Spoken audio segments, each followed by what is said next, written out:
Class 12-এর ছাত্রছাত্রী বন্ধুরা, আবারও তোমাদের সামনে একটি সাজেশান ভিডিও নিয়ে চলে এসেছি। 2025 সালের রাষ্ট্রবিজ্ঞান সাজেশান সেমিস্টার 3।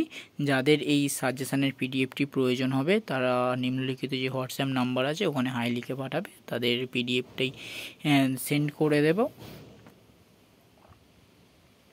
আর নিতে চাইলে অবশ্যই হোয়াটসঅ্যাপে যোগাযোগ করবে। প্রশ্নগুলি দেওয়া হলো, দেখে নাও। দ্বিতীয় বিশ্বযুদ্ধ শুরু হয় কত সালে? 1945 সালে। আমি অপশানগুলো পড়ছি না, কারণ অপশানগুলো পড়লে ভিডিওটা অনেকটাই বড় হয়ে যাবে, তাই প্রশ্ন পড়ে উত্তরগুলো বলে দিচ্ছি, উত্তরগুলো দেখে নাও। ঠান্ডা লড়াই শব্দটি প্রথম প্রয়োগ করেন কে? বার্নার্ড বারোচ। জোট নিরপেক্ষ আন্দোলনের জনক হলেন জওহরলাল নেহেরু। পঞ্চশীল নীতি স্বাক্ষরিত হয় ভারত ও চীনের মধ্যে। এটি হচ্ছে 1954 সালে স্বাক্ষরিত হয়েছিল চৌ এন লাই এবং ভারতের জওহরলাল নেহরুর মধ্যে।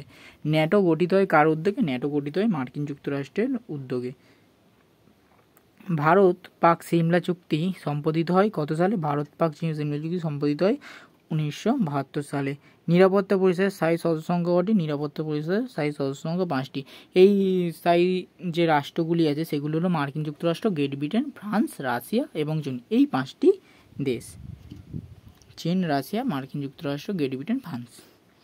ভেটো ক্ষমতা আছে কেবলমাত্র নিরাপত্তা পরিষদের স্থায়ী সদস্যরা, মানে এই 5জন স্থায়ী সদস্যই শুধু ভেটো প্রদান করতে পারে। সাধারণ সভায় শান্তির জন্য ঐক্যের প্রস্তাব গৃহীত হয় কত সালে? সাধারণ সভায় শান্তির জন্য ঐক্যের প্রস্তাব গৃহীত হয় 1950 সালে।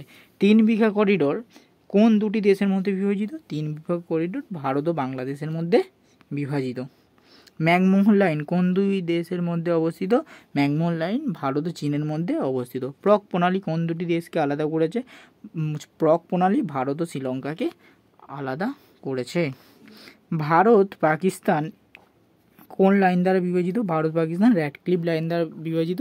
এটি সিরিল র্যাডক্লিফ ভারত পাকিস্তানের মধ্যে সীমানা তৈরি করেন, তাই তার নাম অনুসারে র্যাডক্লিফ লাইন নামে পরিচিত হয়েছে। এছাড়া ডুরান লাইন হলো পাকিস্তান এবং আফগানিস্তান। ম্যাকমোহন লাইন ভারত চীন। Zero line Bharat Bangladesh. রোটি বেটিকা রিস্তা কোন দুই দেশের মধ্যে সম্পর্ক? রোটি বেটিকা রিস্তা ভারত ও নেপালের মধ্যে সম্পর্ক। ভারত ও ভুটান শান্তি মৈত্রী চুক্তি কবে স্বাক্ষরিত হয়? ভারত ভুটান শান্তি মৈত্রী চুক্তি 1949 সালে স্বাক্ষরিত হয়। ভারত ও নেপাল শান্তি মৈত্রী চুক্তি স্বাক্ষরিত হয় কত সালে? ভারত ও নেপাল শান্তি মৈত্রী চুক্তি স্বাক্ষরিত হয় 1950 সালে। ভারত ভুটান 1949 এবং ভারত নেপাল 1950। সম্মিলিত জাতিপুঞ্জের বর্তমান সদস্য সংখ্যা হলো, সম্মিলিত জাতিপুঞ্জের বর্তমান সদস্য সংখ্যা 193। সম্মিলিত জাতিপুঞ্জে ইউএনের প্রথম মহাসচিব ছিলেন ট্রিগভিলি। বর্তমান মহাসচিব আছেন আন্তোনিও গুতেরেস। ভারত মার্কিন পারমাণবিক চুক্তি বা 123 এগ্রিমেন্ট কবে স্বাক্ষরিত হয়? 123 এগ্রিমেন্ট 2008 সালে স্বাক্ষরিত হয়। আন্তর্জাতিক বিচারালয় বিচারপতির সংখ্যা 15 জন। প্রক্সি যুদ্ধ কৌশলটি ব্যবহৃত হয়েছিল ঠান্ডা লড়াই। যদি ভিডিওটি ভালো লাগে তাহলে বন্ধুদের মধ্যে বেশি বেশি শেয়ার করে দেবে এবং চ্যানেলটি সাবস্ক্রাইব করবে এবং নোটিফিকেশানটা অন করে রাখবে, যাতে সবার আগে তোমরা ভিডিওটি পেতে পারো। এই ভিডিও থেকে প্রায় 90 থেকে 100% প্রশ্নই তোমরা কমন পেতে পারো। অবশ্যই যদি এর পার্ট 2 প্রয়োজন হয় তোমরা কমেন্টে লিখে জানাবে, আমি এর পার্ট 2টা তোমাদের সামনে পরিবেশন করব। না, পরবর্তী প্রশ্ন দেখে নাও। একমেরু কেন্দ্রিক বিশ্বের প্রধান দেশ হলো আমেরিকা যুক্তরাষ্ট্র। সম্মিলিত জাতিপুঞ্জের অর্ধ আইনসভা হলো সাধারণ সভা।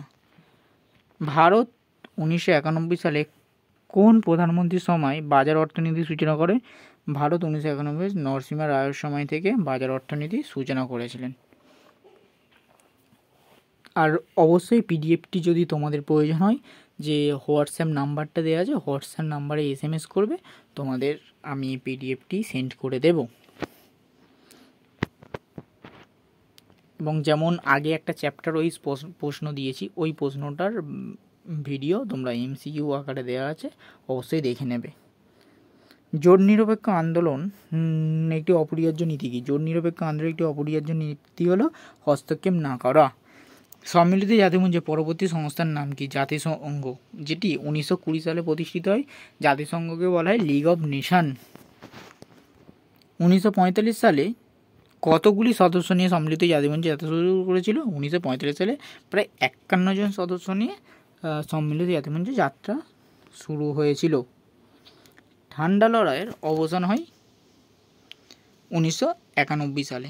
বান্দল সম্মেলন অনুষ্ঠিত হয়েছিল 1955 সালে। এটি মূলত জোট নিরপেক্ষ আন্দোলনের গড়ে তোলার লক্ষ্যে প্রথম সম্মেলন বলা যেতে পারে। বেলগ্রেড সম্মেলন কবে অনুষ্ঠিত হয়েছিল? বেলগ্রেড সম্মেলন অনুষ্ঠিত হয়েছিল 1961 সালে। এখানে 30টি সেরা প্রশ্ন দেওয়া হলো তোমাদের। এরপরে 30 করে পার্ট 2 পার্ট 3 করে দেব। অবশ্যই তোমরা কমেন্টে জানাবে যে তোমাদের প্রয়োজন আছে কি না, সেই মতোই আমি তোমাদের ভিডিও দেবো।